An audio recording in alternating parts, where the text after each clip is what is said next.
So welcome to Faizan Zahid academy official YouTube channel. और guys, जैसा कि आपको पता है कि हर दफ़ा हम किसी नई इन्फॉर्मेटिव वीडियो के साथ हाज़िर होते हैं। और स्पेशली जो आजकल हम जो सीरीज़ पे काम कर रहे हैं वो स्टडी इन इटली के हवाले से हम जो है वो डिफरेंट जो है वो गेस्ट को इनवाइट करते हैं और आप लोगों तक रहनुमाई पहुँचाते हैं। जो भी स्टूडेंट्स हैं वो हमसे रब्ता करते हैं, हमसे पूछते हैं मास्टर्स के हवाले से, पीएचडी के हवाले से, तो हमारी ज़्यादातर कोशिश यही होती है कि उनको ज़्यादा से ज़्यादा हम जो है वो प्रॉपर गाइडेंस प्रोवाइड कर सकें ताकि वो अपने गोल को अचीव करें। तो आज इसी मकसद को लेकर आज हम पीएचडी इन इटली पार्ट 2 पर हम अपना ये जो है वो सेशन करने जा रहे हैं, क्योंकि पार्ट 1 हम ऑलरेडी डिस्कस कर चुके हैं, जिसमें जनरली हमने पीएचडी इन इटली के हवाले से डिस्कस किया था, जिसमें हमारे साथ शोएब भाई मौजूद थे। तो आज पीएचडी पार्ट 2 पर हम जो है वो ये सेशन करने जा रहे हैं। और आज हमारे साथ जो पर्सनालिटी जो हमारे साथ मौजूद हैं, तो इनकी बहुत ज़्यादा जो है वो जो है वो खिदमात हैं। ये इनकी जो है वो बहुत ज़्यादा कोशिश रहती है कि वो जो पाकिस्तान की जो यूथ है वो ज़्यादा से ज़्यादा जो है वो इन अपॉर्चुनिटीज़ को अवेल करे और स्कॉलरशिप अवेल करके जो है वो बाहर आके अपनी स्टडीज़ को जो है वो परस्यू करे। स्पेशली जो है वो पीएचडी के हवाले से अगर हम बात करें तो काफ़ी नौजवान जो है वो आपकी गाइडेंस लेकर जो है वो इटली आ चुके हैं और वो अपनी पीएचडी को जो है वो परस्यू कर रहे हैं। तो हम वेलकम करते हैं सर डॉक्टर फैसल रसूल साहब को हमारे आज के सेशन में। Sir, thank you so much and welcome. We are welcoming to you in our session that कि आपने अपने प्रीशियस टाइम में से हमें कुछ कीमती लम्हात जो है वो इनायत फरमाए। तो हम इस हवाले से हम आपके शुक्रगुजार हैं। और आज बेसिकली हम जिस मौजू पे बात करने जा रहे हैं वो बेसिकली 3 नुकात हैं पीएचडी के हवाले से। सबसे पहले तो रिसर्च जो है वो टॉपिक कैसे फाइंड किया जाए, और उसके बाद सुपरवाइज़र को कैसे फाइंड करते हैं, then requirements for selection and graduation. तो इन 3 चीज़ों पे आज मेनली डिस्कस होगा। लेकिन सर, मैं उस उन सबसे पहले यानी उन सब टॉपिक्स की तरफ जाने से पहले एक जनरल क्वेश्चन आपसे करना चाहूँगा। वो ये है कि सर, गुज़िश्ता कुछ सालों से हम देखते आ रहे हैं कि हमारे नौजवान जो है वो यूरोप के बाकी कंट्रीज़ के मुकाबले इटली को ज़्यादा प्रेफ़रेंस दे रहे हैं। मास्टर्स के हवाले से देखा जाए तो भी इटली को ज़्यादा प्रेफ़रेंस दे रहे हैं, पीएचडी के हवाले से देखा जाए तो भी इटली को ज़्यादा प्रेफ़रेंस दे रहे हैं। आखिर क्या वजह है? ऐसा क्यों है कि नौजवान जो है वो ज़्यादातर इस वक़्त जो है वो ज़्यादातर फ़ोकस, अगर हम यूरोप की बात करें, तो बाकी कंट्रीज़ को इतनी तवज्जो नहीं देते एज़ कम्पेयर टू इटली। इसके बारे में सर आप क्या जवाब इनायत फरमाएँगे? बराए मेहरबानी हमें इस चीज़ से आगाह करें। सबसे पहले तो मैं फैज़ान आपका बहुत शुक्रिया अदा करूँगा कि आपने मुझे इनवाइट किया और मुझे मौका दिया कि मैं अपनी बात पाकिस्तान के नौजवानों तक पहुँचा सकूँ और उनको इटली के बारे में थोड़ा-सा गाइड कर सकूँ कि इटली आने के क्या फ़वाइद हैं। तो सबसे पहला आपने सवाल ही बड़ा इंटरेस्टिंग किया है कि इटली ही क्यों आना चाह रहे हैं लोग। तो इसकी सबसे बड़ी आसान सबसे जो अहम वजह है वो ये है कि इटली में निस्बतन आना आसान है as compare other European countries. Italy के अंदर मास्टर्स के हवाले से भी एडमिशन काफ़ी आसानी से मिल जाता है और जैसा कि आपको पता है कि लोग और पीएचडी में भी यही बात है कि आपको एडमिशन आसानी से मिल जाता है। अगर आपकी फॉर एग्ज़ाम्पल चाइना की बात करें, तो वहाँ पर ज़्यादातर रिक्वायरमेंट होती है कि आपकी प्रीवियस पब्लिकेशन होनी चाहिए एक आधी या आपका रिसर्च जो है वो कोई अच्छी होनी चाहिए। इस तरीके से हम जापान की या कोरिया की बात करें तो ये डिमांड करते हैं कि आपकी सीजीपीए बहुत हाई होनी चाहिए। मतलब जापान या कोरिया में अगर आपकी सीजीपीए 3.7 से कम है, मैं स्पेसिफिकली पीएचडी के हवाले से इस वक़्त बात कर रहा हूँ, तो आपको बिल्कुल भी वहाँ एडमिशन मिलने के कोई चांसेस नहीं है। इसके इसके मुकाबले में अगर हम जर्मनी की बात करें या नॉर्वे या स्वीडन की बात करें, तो उसके लिए आपको पहले सुपरवाइज़र को कन्विंस करना पड़ता है, क्योंकि वो पैसे वहाँ पर आपको सुपरवाइज़र दे रहा होता है, गवर्नमेंट की तरफ से या डोनर की तरफ से सुपरवाइज़र को पैसे मिलते हैं। जो सुपरवाइज़र अगले आगे स्टूडेंट को देता है, तो वो सुपरवाइज़र सोल रिस्पॉन्सिबल होता है उस मनी का। जबकि इटली में इसके मुकाबले में जो तरीक़ेकार है वो बिल्कुल डिफरेंट है। यहाँ पर गवर्नमेंट की तरफ से फंडिंग यूनिवर्सिटी को मिलती है और यूनिवर्सिटी स्टूडेंट को पैसे देती है, सुपरवाइज़र नहीं देता। तो इसलिए किसी एक बंदे को कन्विंस करना जब आपको पता है कि मैं आपको अगर अपनी जेब से पैसे दे रहा हूँ, तो मैं ज़्यादा सख्ती करूँगा आप पर भी और मैं सिलेक्शन के टाइम पर भी बहुत ज़्यादा मेरा फ़ोकस होगा कि मैं अच्छे से अच्छा कॉम्पिटिटिव कैंडिडेट ढूँढूँ। लेकिन जब सिलेक्शन जो है वो मुझे पैसे जो है वो यूनिवर्सिटी दे रही है, तो उसके मुकाबले में मेरे लिए क्राइटेरिया थोड़ा-सा रिलैक्स होता है। अगर मैं भी इतनी अपनी उस पे तवज्जो नहीं देता कि मैं बिल्कुल ही कोई इतना बहुत ही ज़्यादा कैंडिडेट ढूँढूँ जो बहुत ही ज़्यादा कॉम्पिटिटिव हो, जिसमें बहुत ही ज़्यादा स्किल्स हो, मैं नॉर्मल से कैंडिडेट को भी सिलेक्ट कर लेता हूँ। तो इस वजह से इटली में पीएचडी के अंदर स्टूडेंट ज़्यादा आ रहे हैं। और दूसरी सबसे बड़ी बात ये है कि नंबर ऑफ स्कॉलरशिप पिछले 2 सालों में, ये तीसरा साल अब शुरू हो गया है कि इटली में पहले सालाना 9,000 के करीब पीएचडी की स्कॉलरशिप्स होती थी। आफ्टर कोविड इनकी गवर्नमेंट ने एक बड़ा डिसीजन लिया और कहा कि रिसर्च एंड डेवलपमेंट में हम ज़्यादा फंडिंग करेंगे। तो उन्होंने पीएचडी की स्कॉलरशिप्स को 9,000 से बढ़ाकर सालाना 18,000 कर दिया, और जो कि पिछले साल करीबन 20,000 के करीब चले गई थी। तो 20,000 स्टूडेंट्स स्कॉलरशिप थी, जिसमें हर इंटरनेशनल स्टूडेंट भी उसके लिए एलिजिबल था, तकरीबन 99% स्कॉलरशिप में। इसके अलावा यहाँ आइल्स की रिक्वायरमेंट नहीं है पीएचडी स्टूडेंट्स के लिए। सिमिलरली अगर हम मास्टर्स या बैचलर्स की बात करें, तो बैचलर्स या मास्टर्स के अंदर हर किसी को ऑलमोस्ट रीजनल स्कॉलरशिप मिल जाती है, जो कि आपके लिए काफ़ी होती है। तो यही चंद वजूहात हैं जिसकी वजह से मेरा ख्याल है कि पाकिस्तानी स्टूडेंट्स का रुझान इटली की तरफ ज़्यादा हो गया है पिछले 2-3 सालों में। जी।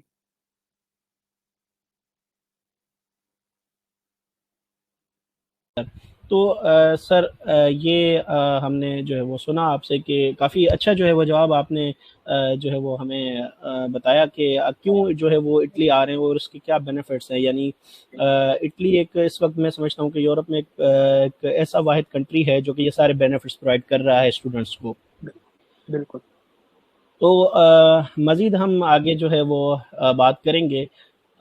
वो ये कि सर अब पीएचडी के हवाले से जैसे कुछ जो है वो मेरे दोस्त हैं, वो ये पूछ रहे थे मुझसे कि जो है वो पीएचडी पर जैसे कि हमने एक जनरल सेशन किया, लेकिन कुछ स्टूडेंट ऐसे थे कि वो ये पूछ रहे थे कि इनके अंदर जो सब टॉपिक्स हैं उनके हवाले से हमें आगाही चाहिए। कुछ उनके जहन में जो क्यूरीज थी वो जी। उनके हवाले से थोड़ा वो कंफ्यूज थे, जिसके हवाले से जो है वो आपने ये हमें बताया कि जो तीन मेन जो पॉइंट्स हैं, उनमें जो सबसे पहला पॉइंट है वो ये है कि हम रिसर्च टॉपिक को कैसे फाइंड करें। यानी ज़ाहिर है अगर कोई बंदा पीएचडी के लिए उसको परस्यू करने के लिए जा रहा है तो सबसे पहली बात उसका टॉपिक आता है, उसका एरिया आता है जिसमें उसने काम करना है। तो सर उस हवाले से काइंडली हमें बताएं कि क्या जो है वो चीज़ें हैं जिनके ज़रिए हम इफ़ेक्टिवली जो है अपना रिसर्च टॉपिक जो है वो फाइंड कर सकते हैं फॉर पीएचडी इन इटली। जी, जी, बिल्कुल फैज़ान, मैं इसके हवाले से पहले एक बात क्लियर कर दूँ कि इटली में जो पीएचडी की स्कॉलरशिप्स आती हैं, वो 2 किस्म की आती हैं। पहली किस्म की जो स्कॉलरशिप आती है, जो कि जैसे मैंने पहले बताया कि 9,000 स्कॉलरशिप्स होती थी, अब इन्होंने उसको 18,000 स्कॉलरशिप्स कर दिया है। जो पहली 9,000 स्कॉलरशिप्स आती हैं, उसको हम रेगुलर कॉल कहते हैं। मतलब उसका ऑफिशियल कोई नाम नहीं है, लेकिन ये हमने उसका नाम, जैसे कि मैंने अपनी आसानी के लिए उसका नाम रेगुलर कॉल रख दिया। तो वो जो रेगुलर कॉल होती है, उसके अंदर स्टूडेंट ने अपना टॉपिक खुद सिलेक्ट करना होता है। तो इसमें ज्यादातर आपके लिए आसानी होती है कि अगर फॉर एग्जांपल आप एक ही अच्छा सा रिसर्च प्रपोजल बना लें, तो आप इटली की तकरीबन जो 80 या 90 यूनिवर्सिटीज में आपका अगर डिपार्टमेंट है, फॉर एग्जांपल इकोनॉमिक्स या मैनेजमेंट या ज्यादातर यूनिवर्सिटीज में होता है, तो आप एक ही रिसर्च प्रपोजल से उन सब यूनिवर्सिटीज में अप्लाई कर सकते हैं। फिर दूसरी कॉल्स जो हैं वो जुलाई से आना शुरू होती हैं, जिसको हम एडिशनल कॉल्स कहते हैं, जिसका ऑफिशियल नाम भी एडिशनल कॉल्स है। उसके अंदर ऑलरेडी आपको एक टॉपिक दिया हुआ होता है कि आपने उसी टॉपिक के हवाले से ही रिसर्च प्रपोजल बनाना होता है। तो उसमें एक डिसएडवांटेज ये होता है कि आपने लेट्स से कि आप 3 यूनिवर्सिटी में अप्लाई कर रहे हैं, तो आपको 3 रिसर्च प्रपोजल अलग अलग बनाने पड़ेंगे। लेकिन जो रेगुलर कॉल होती है, उसमें अगर आप एक रिसर्च प्रपोजल बना लेते हैं, तो आप तमाम यूनिवर्सिटियों में अप्लाई कर सकते हैं। तो ये एक मैंने थोड़ा सा डिफरेंशिएट कर दिया, ताकि कुछ लोग कंफ्यूज होते हैं कि हमें क्योंकि बाज औकात वो प्रोजेक्ट देखते हैं, बाज औकात वो देखते हैं कि नहीं होते हैं, तो वो थोड़े से कंफ्यूज होते हैं। तो जो एडिशनल कॉल में तो ऑलरेडी आपको टॉपिक दिया होगा, आपको उसको सर्च करने की जरूरत नहीं है, बल्कि आपने उसी पे बनाना है। तो जो रेगुलर कॉल होती है, उसके लिए आपको जब टॉपिक फाइंड करना होता है, तो उसका मैं आपको सबसे आसान तरीका मैं आपको बता देता हूँ। वो सबसे आसान तरीका उसका ये है कि आप अपनी फील्ड की, जो भी आपकी फील्ड की टॉप यूनिवर्सिटी है या आपके फील्ड का टॉप प्रोफेसर है, जो भी स्टूडेंट होता है पीएचडी, उसको कम से कम इतना तो मालूम होता ही है कि मेरी फील्ड में सबसे अच्छी यूनिवर्सिटी कौन सी है, या मेरी फील्ड में सबसे अच्छा प्रोफेसर कौन सा है। अगर आपको ये बात नहीं पता, तो आप जो है क्यूएस रैंकिंग के ऊपर चले जाएं, या टाइम्स हायर एजुकेशन की रैंकिंग के ऊपर चले जाएं। आप सब्जेक्ट वाइज रैंकिंग देखें और आपको पता चल जाएगा कि इस वक्त आपकी फील्ड में सबसे टॉप यूनिवर्सिटी दुनिया में कौन सी है। एक या दो यूनिवर्सिटियां आप ऊपर से देखें। उसके बाद आप ये देखेंगे स्कैंडिनेवियन में आपकी यूनिवर्सिटी, आपकी टॉप जो आपकी फील्ड की सबसे टॉप यूनिवर्सिटी कौन सी है। स्कैंडिनेवियन से मुराद जर्मनी, आप जर्मनी भी उसमें ऐड कर लें, वरना फिनलैंड, नॉर्वे, स्वीडन, आइसलैंड, इस इन कंट्रीज में आप देखें, या कनाडा भी आप उसमें ऐड कर लें, आप यूएसए भी उसमें ऐड कर लें कि इन कंट्रीज में मेरी फील्ड की सबसे टॉप यूनिवर्सिटी कौन सी है। आप उस यूनिवर्सिटी की वेबसाइट पर जाएं, अब उस यूनिवर्सिटी की वेबसाइट पर जाके देखें कि वो यूनिवर्सिटी इस वक्त किन प्रोजेक्ट्स पर काम कर रही है। उन यूनिवर्सिटीज में जब पीएचडी के लिए यूजली बंदे को हायर करते हैं इन कंट्रीज में जिसका मैंने अभी नाम लिया, तो वहां पर एक छोटा सा प्रोजेक्ट की डिस्क्रिप्शन भी दी हुई होती है कि हम इस प्रोजेक्ट के लिए इस बंदे को हायर कर रहे हैं। तो इससे आपको ये पता चल जाता है कि आपकी फील्ड की जो नंबर 1 यूनिवर्सिटी है या आपकी फील्ड का जो नंबर 1 प्रोफेसर है वो किस चीज पर रिसर्च कर रहा है और उसका क्या प्लान है अगले 3-4 सालों में। तो ये बात नॉर्मली ये बात सही है, मतलब हमेशा ये बात सही नहीं होती, लेकिन 95% तक ये बात हमेशा सही होती है कि जो आपकी फील्ड की टॉप यूनिवर्सिटी है या जो आपकी फील्ड का टॉप प्रोफेसर है, जो वो रिसर्च आज कर रहा है वो दूसरी यूनिवर्सिटियां 10 साल बाद वही रिसर्च करेंगी, या एटलीस्ट वो उसको लगता है कि ये टॉपिक जो है वो बड़ा इंटरेस्टेड है। तो आप इसी तरीके से अपनी पसंद की यूनिवर्सिटी देखें, उस यूनिवर्सिटी की वेबसाइट पर देखें कि कौन कौन से टॉपिक्स पर रिसर्च हो रही है, आप उस पर देखें। आप उसमें एक प्रोजेक्ट देखें, 2 प्रोजेक्ट देखें, 3 देखें, उस यूनिवर्सिटी में समझ नहीं आता आप नंबर 2 पे चले जाएं।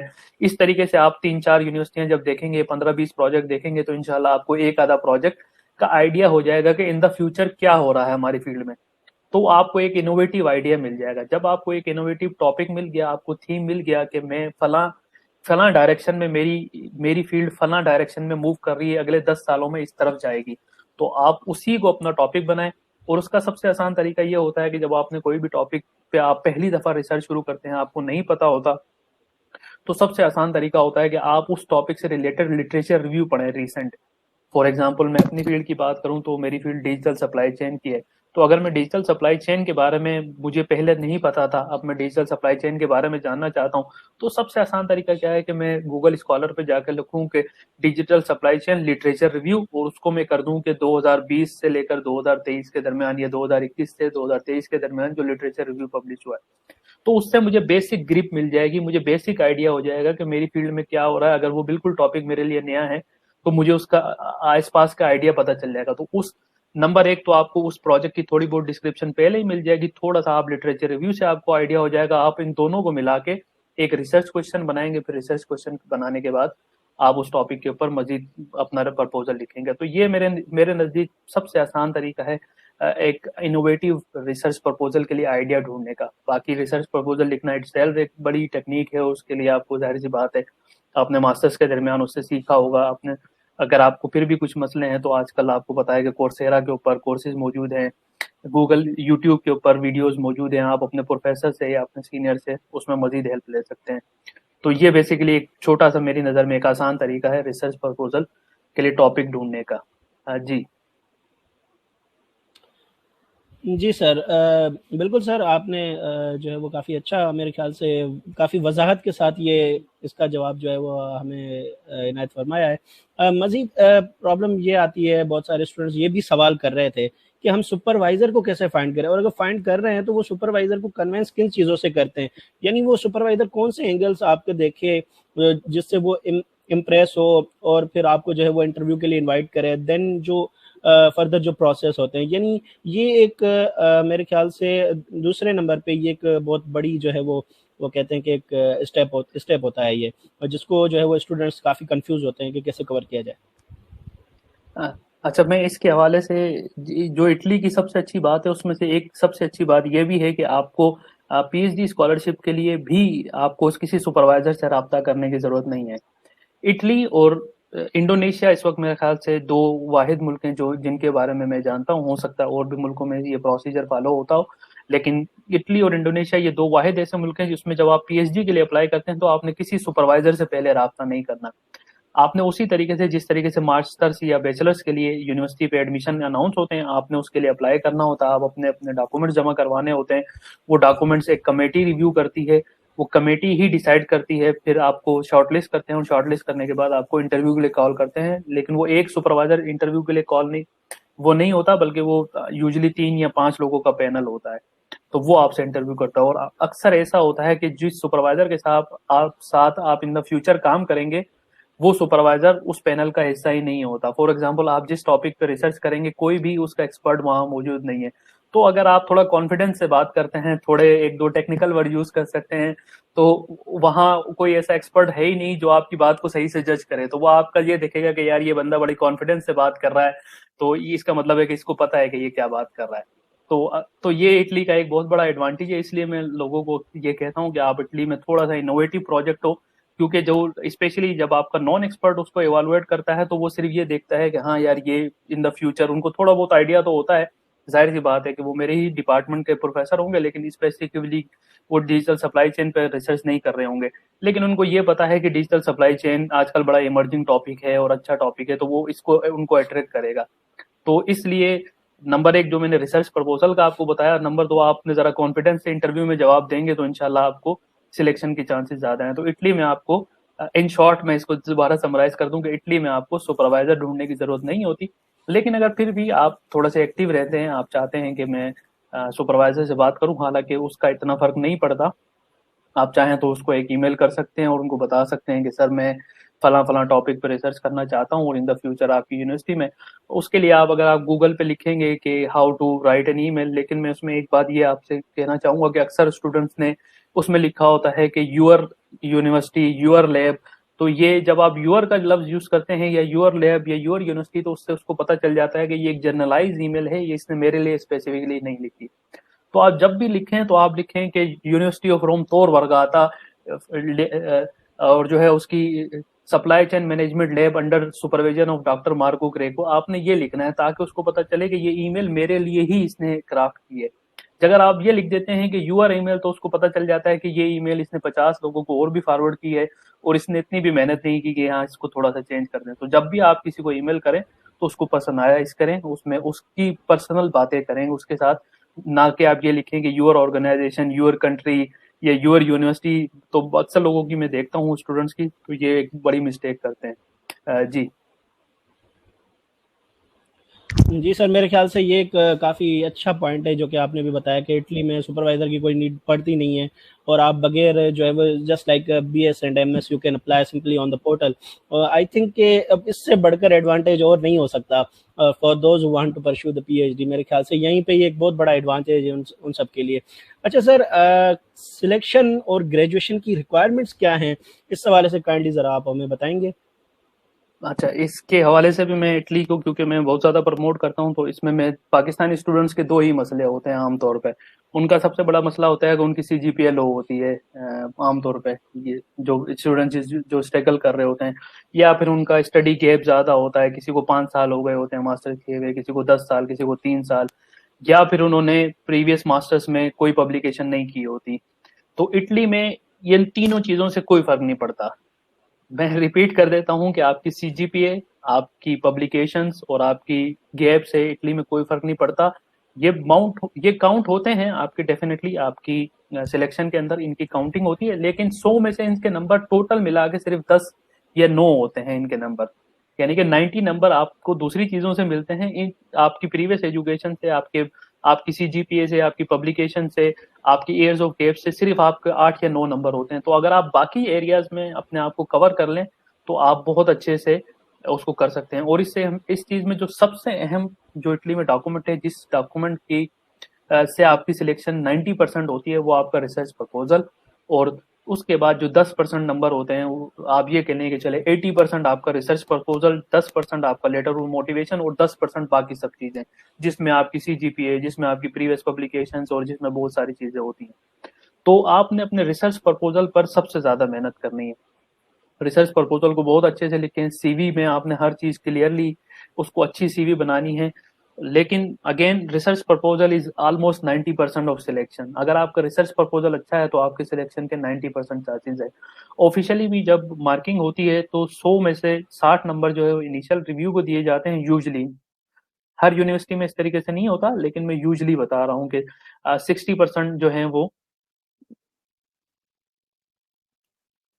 करता हूँ कि जब आपके डॉक्यूमेंट सबमिट होते हैं तो उसमें 60% जो इवालुएशन होती है आपको, यूजली वो आपके डॉक्यूमेंट्स की होती है इनिशियल, और 40% आपके जो है आपका इंटरव्यू होता है। तो आप कह लें कि 60 और 40, उस 60 में से 40 मार्क्स जो होते हैं वो आपके रिसर्च प्रपोजल के होते हैं।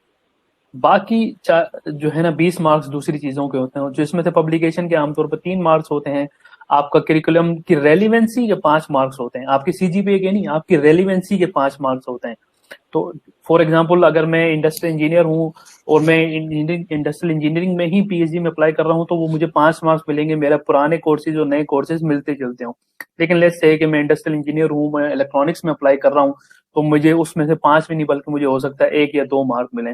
सीजीपीए के मार्क्स फिर उसमें सिर्फ 3 है, तो इस वजह से जो है ना, जो ज्यादातर आपको सीजीपीए और पब्लिकेशन फर्क पड़ता है डेफिनेटली उससे, लेकिन इतना ज्यादा फर्क नहीं पड़ता। लेकिन एक ये बात है कि जिन लोगों ने पब्लिकेशन की भी होती है, उनको उनका रिसर्च प्रपोजल अच्छा होता है उसकी बाय एक्सटेंशन, क्योंकि उनको एक्सपीरियंस होता है कि किस तरीके से हमने रिसर्च राइटिंग करनी है, किस तरीके से हमने अपने आर्ग्यूमेंट को बिल्ड करना है, तो उसका इम्पैक्ट उनके रिसर्च प्रपोजल पर नजर आता है। लेकिन अगर आपकी कोई पब्लिकेशन नहीं है, आपका सीजीपी अच्छा नहीं है, लेकिन अगर आप रिसर्च प्रपोजल पर मेहनत करते हैं, आप अपने उस्ताद के लिए, आप अपने प्रोफेसर के साथ जो है अच्छा रिलेशन रखें, उनसे रिव्यू करवाएं, आप अपने सीनियर से रब्ता करें अपनी फील्ड में। इसके अलावा लिंक्डइन के ऊपर या रिसर्च गेट के ऊपर आपको, स्पेशली जो नए पीएचडी के स्टूडेंट्स होते हैं, आप उनको जाके मैसेज करें कि मैं नया स्टूडेंट हूँ और इस पे काम कर रहा हूँ, तो वो बड़ा खुश होकर जवाब देते हैं। आप डायरेक्ट फुल प्रोफेसर को ना ईमेल करें, आप किसी मेरे जैसे जूनियर को ईमेल करें। मुझे अगर कोई ईमेल करेगा कि sir Faisal sir, doctor Faisal congratulation और ये वो है सर, काइंडली आप मुझे 20 मिनट दे दें, तो मैं तो बड़ा खुश भी होऊंगा और चौड़ा भी होऊंगा कि अब मेरा भी नाम हो गया है कि लोग मुझसे भी पूछते हैं। तो आप थोड़ा सा अपने उसको, आप ये ना कहें कि यार अब हो सकता है कि मैं इतना खुश उस वक्त ना हूं कि मुझे कोई मेरा जूनियर या मेरा कोई दोस्त मुझे पाकिस्तान से ईमेल करे या मैसेज करे कि यार ये इसे कर ले, और मैं कहूँ कि यार क्या काम चोरी कर रहा है। लेकिन हो सकता है कि मुझे जो है वो लेट्स से कि सूडान से एक बंदा मुझे ईमेल करता है कि मैंने आपकी प्रोफाइल देखी और आपकी पब्लिकेशन बड़ी अच्छी है और आप, मैं इस फील्ड में काम कर रहा हूँ, काइंडली आप मुझे 20 मिनट दे दें और समझा दें। तो मैं बड़ा खुश हूँ कि यार लोग मुझे सूडान में भी जानते हैं। तो इसी तरीके से आप किसी सूडान के किसी पीएचडी स्टूडेंट को, सूडान में इसका मतलब ये थोड़ी है कि अच्छा रिसर्चर नहीं होगा, आप किसी जो है वो लबनान के किसी रिसर्चर को, आप इंडिया के किसी रिसर्चर को वैसे ईमेल करें, उसको कहेंगे यार मुझे थोड़ा सा गाइड करें, इंशाल्लाह वो आपको गाइड करेगा। और रिसर्च कम्युनिटी इसी की बेसिस पे चलती है।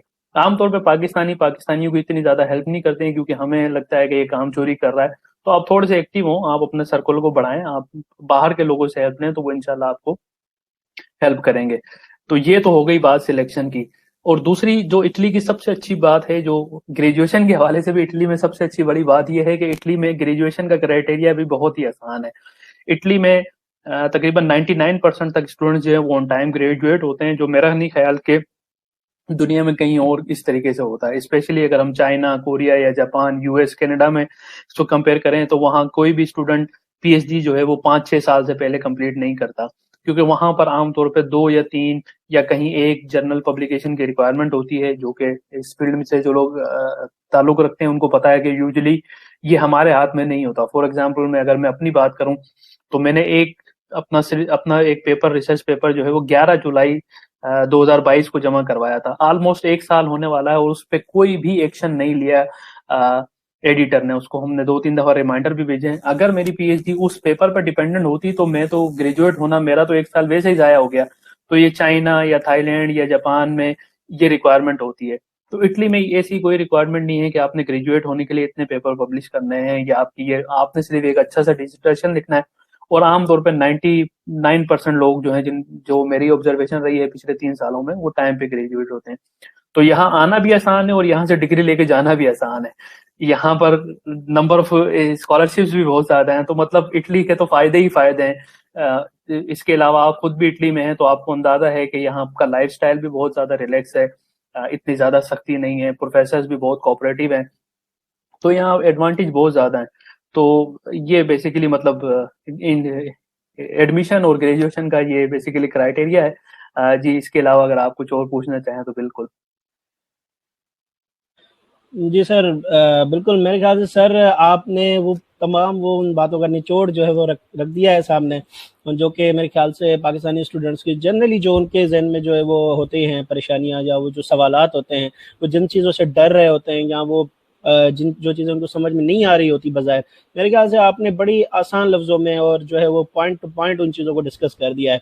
आखिर में सर, आपने अपना ये कीमती वक्त तो हमें दिया, पाकिस्तान की यूथ के लिए सर आप क्या मैसेज देना चाहेंगे, जो अभी या तो जो बीएस कर चुके हैं या एमएस कर चुके हैं, अब वो लोग बाहर आना चाह रहे हैं मजीद जो है वो अपनी हायर एजुकेशन के लिए, तो सर उनके लिए क्या मैसेज होगा आपका स्पेशली?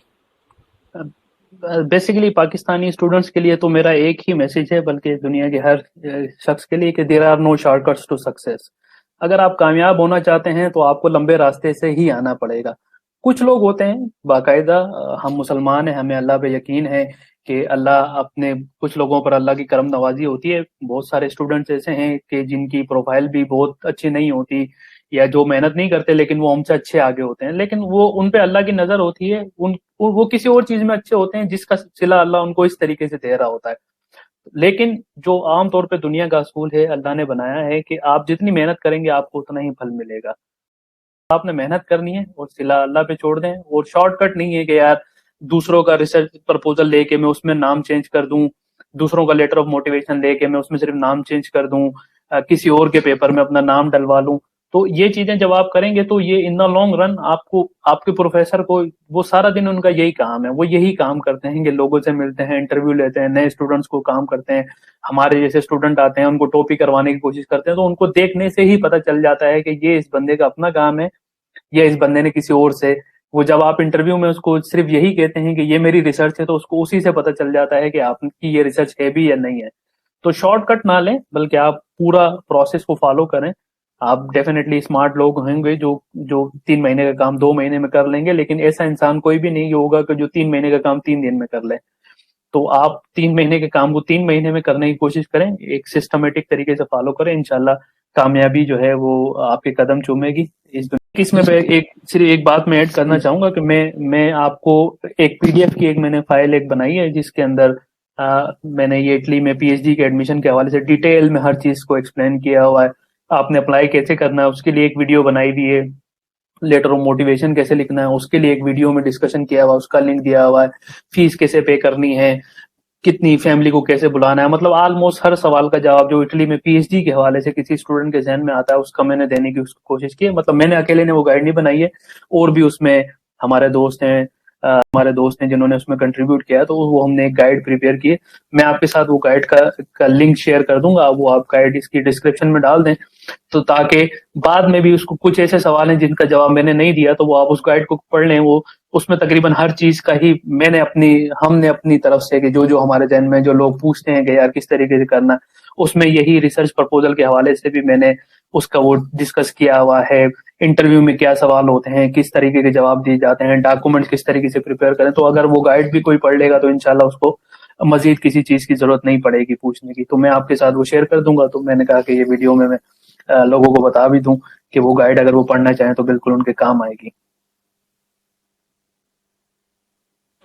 जी सर, बिल्कुल, बल्कि ये तो बहुत और भी अच्छी बात है कि जो एक प्रॉपर आप लोगों ने मेहनत करके अपना एक टाइम लगा के आपने यूथ के लिए जो है वो इतनी आसानी कर दी है। मेरे ख्याल से अब इसके अलावा कोई ऐसी चीज़ बचती नहीं है कि अब भी कोई अगर स्टूडेंट ये कहे कि नहीं, कोई एक्सक्यूज़ करे या कोई किस तरह के कोई एक्सक्यूज़ पेश करे कि नहीं मैं इस वजह से नहीं जा सकता या अप्लाई नहीं कर सकता या मेरी सिलेक्शन नहीं हो सकती, कि हर चीज़ जो है वो प्रिपेयर्ड है। आप लोगों ने जो आपके साथ जो सर दूसरे सीनियर स्कॉलर्स हैं, जैसे अभी आपने बताया, तो ये तमाम गाइड्स वगैरह प्रिपेयर करके जो है वो उनके लिए रखना, ये मेरे ख्याल से ये A to Z डिटेल्स हैं। अगर ये उन चीज़ों को वाकई फॉलो करते हैं तो आई डोंट थिंक कि ये जो है वो पीछे रह सकते हैं। तो सर ज़रूर ये आप काइंडली मुझसे लिंक शेयर कीजिएगा और मैं ये उनके साथ भी शेयर कर दूंगा और चैनल की डिस्क्रिप्शन में भी हम दे देंगे सर।